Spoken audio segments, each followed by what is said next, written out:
Hey guys, welcome to my YouTube channel. ಇವತ್ತು ನಾವಿದ್ದೀವಿ ಬೆಂಗಳೂರಿನ ಇನ್ನೊಂದು ಪ್ರಮುಖ ಪ್ರವಾಸಿ ತಾಣವಾದಂತಹ ಬೆಂಗಳೂರು ಪೋರ್ಟ್. ಕನ್ನಡದಲ್ಲಿ ಹೇಳೋದಾದರೆ ಬೆಂಗಳೂರು ಕೋಟೆ. ಇನ್ನು ಇತಿಹಾಸದ ಬಗ್ಗೆ ಹೇಳೋದಾದರೆ ಸುಮಾರು 1537ರಲ್ಲಿ ನಾಡಪ್ರಭುಗಳಾದಂತಹ ಕೆಂಪೇಗೌಡ ಅವರು ಈ ಕೋಟೆಯನ್ನು ನಿರ್ಮಾಣ ಮಾಡ್ತಾರೆ. ಇನಿಷಿಯಲಿ ಇದು ಮಣ್ಣಿನಲ್ಲಿ ನಿರ್ಮಾಣ ಮಾಡಿರುವಂತಹ ಒಂದು ಕೋಟೆ. ಅದಾದಮೇಲೆ 17ನೇ ಶತಮಾನದಲ್ಲಿ ಹೈದರ್ ಅಲಿ ಇದನ್ನು ಕಲ್ಲಿನ ಕೋಟೆಯನ್ನಾಗಿ ಮರು ನಿರ್ಮಾಣ ಮಾಡ್ತಾರೆ. 17ನೇ ಶತಮಾನದಲ್ಲಿ ಹೈದರ್ ಅಲಿ ಅವರು ಮರು ನಿರ್ಮಾಣ ಮಾಡ್ತಾರೆ ಕಲ್ಲಿನ ಕೋಟೆಯಾಗಿ. ಆಮೇಲೆ 18ನೇ ಶತಮಾನದಲ್ಲಿ ತಿರುಗಾ ಟಿಪ್ಪು ಸುಲ್ತಾನ್ ಕೂಡ ಇದನ್ನು ರೀವರ್ಕ್ ಮಾಡಿಬಿಟ್ಟು ಶಿಥಿಲಾವಸ್ಥೆಯಲ್ಲಿರುವ ಇದನ್ನು ಮರು ನಿರ್ಮಾಣ ಮಾಡ್ತಾರೆ ಅನ್ನುವ ಪ್ರತೀತಿ ಇದೆ. ಸೊ ನೋಡೋದಕ್ಕೆ ತುಂಬಾ ಸುಂದರವಾಗಿದೆ. ಹೀಗೆ ಎಂಟ್ರೆನ್ಸಿಂದ ಒಳಗೆ ಎಂಟ್ರ್ ಆಗ್ತಿರುವ ಹಾಗೆ ಮೊದಲು ನಿಮಗೆ ಸುಂದರವಾದಂತಹ ಗಣೇಶನ ಚಿಕ್ಕದಾದಂಥ ಒಂದು ದೇವಾಲಯ ಕೂಡ ಕಾಣಿಸುತ್ತೆ ಒಳಭಾಗದಲ್ಲಿ. ಇನ್ನು ತುಂಬಾ ಸ್ಟ್ರಾಂಗ್ ಆಗಿ ಕಟ್ಟಿರುವಂತಹ ಕೋಟೆ ಇದು. ದೊಡ್ಡದಾದ ಕಲ್ಲುಗಳನ್ನು ನೀವು ನೋಡ್ಬೋದು.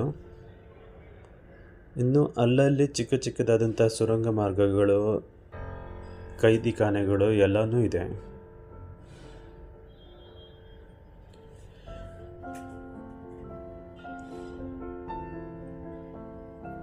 ನೀವು ಟವರ್ಡ್ಸ್ ಮೆಜೆಸ್ಟಿಕ್ಕಿಂದ ಬರ್ತೀರಾ ಅಂತ ಅಂದರೆ, ಎಸ್ಪೆಷಲಿ ಮೆಟ್ರೋದಲ್ಲಿ ಬರ್ತೀರಾ ಅಂತ ಅಂದರೆ KR ಮಾರ್ಕೆಟಲ್ಲಿ ಇಳಿದ್ರೆ ಈ ಪ್ಲೇಸನ್ನು ನೋಡೋದು ತುಂಬ ಈಸಿ. ಇನ್ನು ನೀವು ಮೆಟ್ರೋ ಸ್ಟೇಷನಲ್ಲಿ KR ಮಾರ್ಕೆಟ್ ಮೆಟ್ರೋ ಸ್ಟೇಷನಲ್ಲಿ ಇಳಿದ್ರೆ ಬಲಭಾಗದಲ್ಲಿ ಬೆಂಗಳೂರು ಕೋಟೆ ಇದೆ. ಇನ್ನು ಎಡಭಾಗದಲ್ಲಿ ನೋಡೋದಾದರೆ ಟಿಪ್ಪು ಸುಲ್ತಾನ್ ಅವರು ನಿರ್ಮಾಣ ಮಾಡಿರುವ ಇನ್ನೊಂದು ಟಿಪ್ಪುವಿನ ವಿಶ್ರಾಂತಿಧಾಮ ಅಥವಾ ವಿಶ್ರಾಂತಿ ಕೋಟೆ ಅಂತ ಕೂಡ ಇನ್ನೊಂದು ಪ್ಲೇಸ್ ಇದೆ. ಎರಡನ್ನು ಒಂದೇ ಸಾರಿ ನೀವು ವಿಸಿಟ್ ಮಾಡ್ಬೋದು. ಟಿಪ್ಪು ಸುಲ್ತಾನ್ ಪ್ಯಾಲೇಸ್ ಅಂತ ಇನ್ನು ಪಕ್ಕದಲ್ಲಿ ಕೂಡ ಇದೆ. ಸೊ ಇದು ಮೈಸೂರು ಪ್ಯಾಲೇಸ್. ತುಂಬಾ ಸುಂದರವಾಗಿ ನಿರ್ಮಾಣ ಮಾಡಿದ್ದಾರೆ. ಇನ್ನು ಒಳಭಾಗ ಎಂಟರ್ ಆದರೆ ಈ ಥರ ವಿಶಾಲವಾದ ಪ್ರಾಂಗಣವನ್ನು ನೋಡೋದಕ್ಕೆ ಸಾಧ್ಯ. ಕೋಟೆಯನ್ನು ವೆಲ್ ಮೇಂಟೈನ್ ಮಾಡಿದ್ದಾರೆ. ಈಗ ಇದು ಭಾರತೀಯ ಪುರಾತತ್ವ ಇಲಾಖೆ ಹಿಡಿತದಲ್ಲಿದೆ. ಸೊ ಪಬ್ಲಿಕ್ ಇಲ್ಲಿ ವಿಸಿಟ್ ಮಾಡ್ಬೋದು. ಆದರೆ ಐತಿಹಾಸಿಕ ಪ್ರಾಮುಖ್ಯತೆಯನ್ನು ಉಳಿಸೋ ದೃಷ್ಟಿಯಿಂದ ಒಳಭಾಗದಲ್ಲಿ ಅಷ್ಟೊಂದು ಫೋಟೋಗ್ರಫಿಗೆ ಅಥವಾ ವಿಡಿಯೋ ಮಾಡೋದಕ್ಕೆ ಅಲೋ ಇಲ್ಲ. ಇನ್ನು ಹಾಗೆ ಮುಂದುವರೆದ್ರೆ ಇಲ್ಲಿ ಒಳಭಾಗದ ಇನ್ನೊಂದು ಪ್ರಮುಖ ಪ್ಲೇಸ್ ಇದು. ನಾನು ಆಗಲೇ ಹೇಳಿರೋ ಹಾಗೆ ಇಲ್ಲಿ ನೀವು ಸೆಲ್ಗಳನ್ನೆಲ್ಲ ನೋಡ್ಬೋದು. ಆಮೇಲೆ ಸುರಂಗ ಮಾರ್ಗಗಳು ಕೂಡ ಇದೆ. ಇದು ಕೋಟೆಯನ್ನು ಭದ್ರತೆಗಾಗಿ ಯೂಸ್ ಮಾಡ್ತಾಯಿದ್ರು ಮೊದಲ ಕಾಲದಲ್ಲಿ. ಎಸ್ಪೆಷಲಿ ಯಾವಾಗ ಆಂಗ್ಲೋ ಮೈಸೂರು ಕದನಗಳಾದವೋ ಬ್ರಿಟಿಷ್ ಮತ್ತು ಟಿಪ್ಪು ಸುಲ್ತಾನ್ನ ನಡುವೆ, ಆವಾಗ ಕೋಟೆಗೆ ಒಂದಷ್ಟು ಡ್ಯಾಮೇಜ್ ಆಗುತ್ತೆ.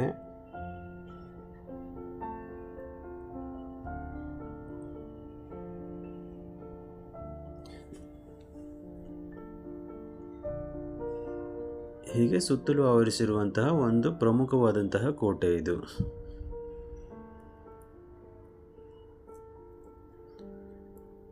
ಇನ್ನು ವೆಲ್ ಮೇಂಟೈನ್ ಕೂಡ ಮಾಡ್ತಾ ಇದ್ದಾರೆ ಇವಾಗ.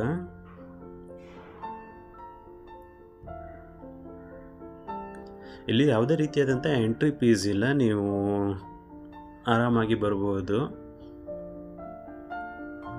ಇನ್ನು ಕೋಟೆಯ ಮೇಲ್ಭಾಗಕ್ಕೆ ಹೋಗೋ ದಾರಿ ಕೂಡ ಇದೆ, ಆದರೆ ಅದನ್ನು ಇವಾಗ ಸದ್ಯಕ್ಕೆ ಕ್ಲೋಸ್ ಮಾಡಿದ್ದಾರೆ. ಸೊ ನಿಮಗೆ ಕೋಟೆಯ ಮೇಲ್ಭಾಗಕ್ಕೆ ಹೋಗೋದಕ್ಕೆ ಅಲೋ ಇಲ್ಲ.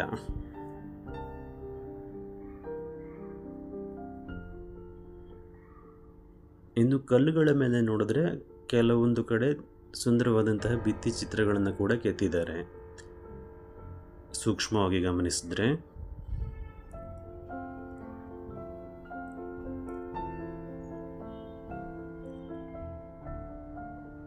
ಸೊ ನೀವೇನಾದರೂ ಬೆಂಗಳೂರಲ್ಲಿ ಇದ್ದೀರಂತ ಅಂದರೆ ಮಸ್ಟ್ ವಿಸಿಟ್ ಪ್ಲೇಸ್ ಇದು. ಎಸ್ಪೆಷಲಿ ನಿಮ್ಮ ಚಿಲ್ಡ್ರನ್ಸ್ನ ಕರ್ಕೊಂಬನ್ನಿ. ನಮ್ಮ ಇತಿಹಾಸದ ಬಗ್ಗೆ ಜಸ್ಟ್ ಹೇಳೋದಕ್ಕಿಂತ ಈ ಥರ ಕುರುಹುಗಳನ್ನು ತೋರಿಸೋದು ತುಂಬ ಇಂಪಾರ್ಟೆಂಟು.